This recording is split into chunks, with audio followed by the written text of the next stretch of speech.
Hypotese er en af de elementer, man skal arbejde med i samfundsfag på A-niveau. En hypotese, det er en antagelse eller en foreslået forklaring på et fænomen.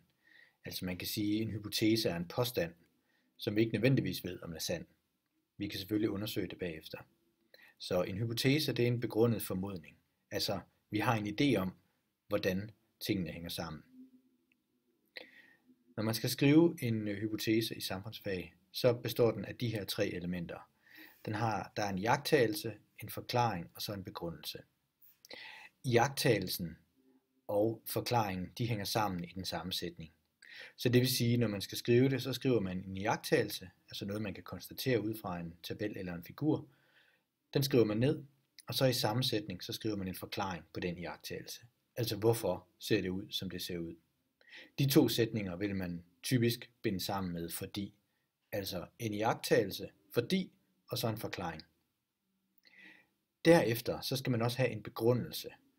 Altså hvor man i begrundelsen, der argumenterer man for, at forklaringen er sandsynlig, og det er så her, man får vist sin faglige viden og sit kendskab til teori, og det her, man får brugt sine faglige begreber osv.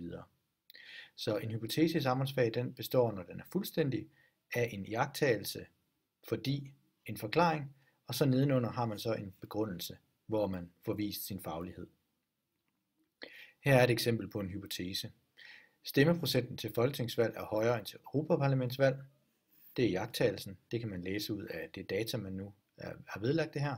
Og så er der en forklaring, fordi mediedækningen er større. Og så begrunder man det, og der begrunder man det med, at den danske valgdeltagelse er derfor altid højest ved folketingsvalgene, der får størst opmærksomhed i de landsdækkende medier, og lavest i europaparlamentsvalg, hvor medierne tit og ofte kritiseres for at glemme disse valg. Og manglende viden om et valg, det fratager vælgerne lysten til at stemme, og i det moderne samfund har man tillagt medierne rollen som informant. Så mediernes dagsordensættende funktion, den betyder, at medierne bestemmer, hvad vi skal mene noget om. Så når de ikke sætter dagsordenen, så mener vi heller ikke noget om det, og når vi ikke mener noget om det, så møder vi ikke op til valget. Her er et par eksempler mere på iagttagelser efterfulgt af forklaringer. Hvis man kigger på det rigtige statistik, så kan man se for eksempel, at højtuddannede deltager i højere grad i politiske aktiviteter end lavt uddannede. Det er iagttagelsen, og så kommer forklaringen, fordi uddannelse giver ressourcer, som er vigtige i politiske aktiviteter. Et andet eksempel er, at EU-landene har en stor samhandel, det er iagttagelsen, fordi der er oprettet et fælles indre marked, og det er så forklaringen. Så det er grundlæggende sådan, som hypoteser fungerer i samfundsfag.